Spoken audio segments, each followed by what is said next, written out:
Welcome to This Explainer. Today, we're totally decoding the massive, kind of invisible ecosystem all around us, known as the Internet of Things, or IoT, stripping it right down to its core building blocks. Now, you've probably heard the term IoT thrown around a lot lately. I mean, maybe you're wearing a fitness tracker right this second, or you adjusted your thermostat from your phone before you even got out of bed this morning. But honestly, that is just scratching the surface.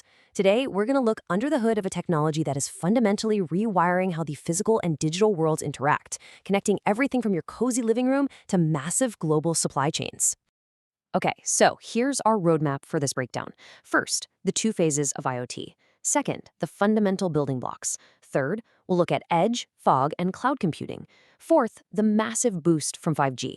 And finally, number 5, how we actually secure this whole connected world. Let's dive right in. Starting with Section 1, the two faces of IoT, consumer versus industrial. So while the underlying tech, sensors, microchips, cloud platforms, is essentially the same across the board, the actual purpose couldn't be more different. Consumer IoT is built around you. It's your smart speaker, your video doorbell. These are devices we usually replace every 3 to 5 years, right? And hey, if your smart fridge suddenly drops off the Wi-Fi, it's mildly annoying, for sure, but it's not the end of the world. But then look at the other side, industrial IoT, or IoT. This is built around massive, heavy assets.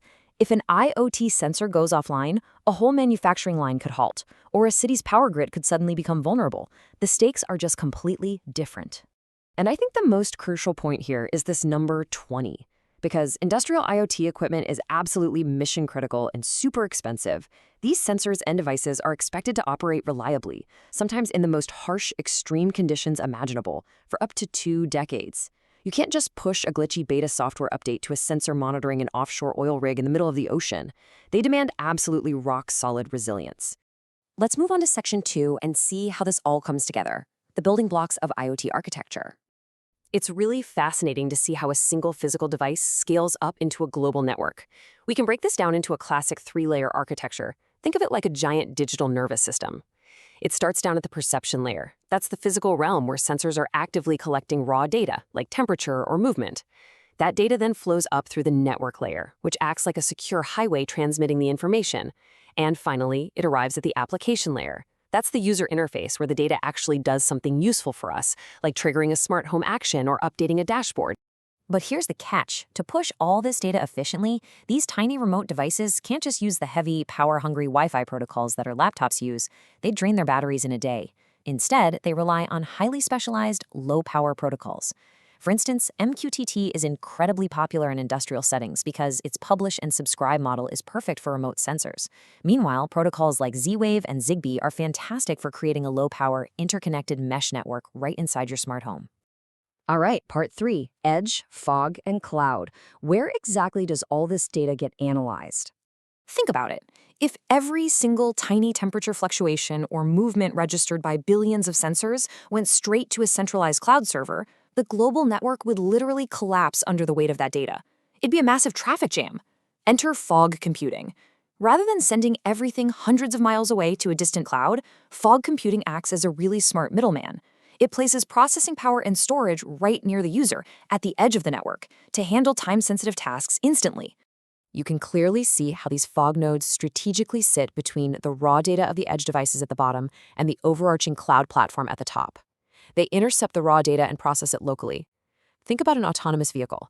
If a child runs into the street, the car doesn't have time to ask a cloud server in another state if it should stop. The fog node processes that data and slams on the brakes instantly. Then, only the necessary summarized data gets passed up to the cloud later. It's a total game changer for reducing latency and saving bandwidth. And that need for speed brings us perfectly to Section 4, the 5G connectivity boost. Now, 5G is not just a modest little upgrade so you can download movies faster on your smartphone. It is the ultimate catalyst for the whole IoT ecosystem. The leap over legacy networks is staggering.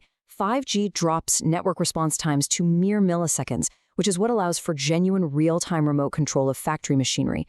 Plus, it handles a vastly larger number of connected devices in one area without dropping the signal, and it transfers those tiny data packets so efficiently that remote sensors can survive much, much longer out in the field on a single battery charge.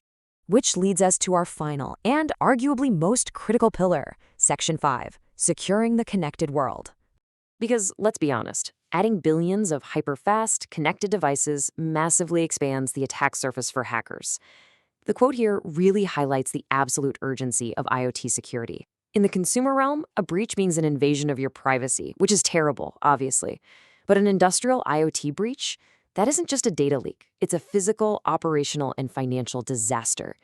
Hackers could theoretically tamper with public water utilities, alter heavy manufacturing robotics, or even shut down a hospital's power grid. We're talking about real physical safety risks here. So, how do we fight back? Well, administrators definitely can't rely on simple passwords anymore. They have to implement strict, overlapping layers of protection. This includes strategies like network segmentation, which basically means if one smart thermostat in an office building is compromised, the attackers are quarantined and can't use it to access the main corporate servers. Defenses also rely heavily on things like automated fingerprinting, which allows the network's AI to instantly detect when a malicious node is trying to disguise itself as a legitimate sensor, shutting it down before it can do any harm. As we wrap up this explainer, we can see that the architecture, the specialized protocols, the 5G networks, and the local fog nodes are all falling into place right now to make a fully connected, automated world a reality. But I want to leave you with this final provocative thought. Every single new convenience, every new smart gadget we buy, adds a new node to the network. As our world becomes this seamless web of billions of devices, how will we, as a society, balance the incredible power and convenience of hyperconnectivity with the profound need to protect our physical security and our personal privacy? It's probably the most important question facing our digital future. Thank you so much for joining me for this explainer, and keep exploring.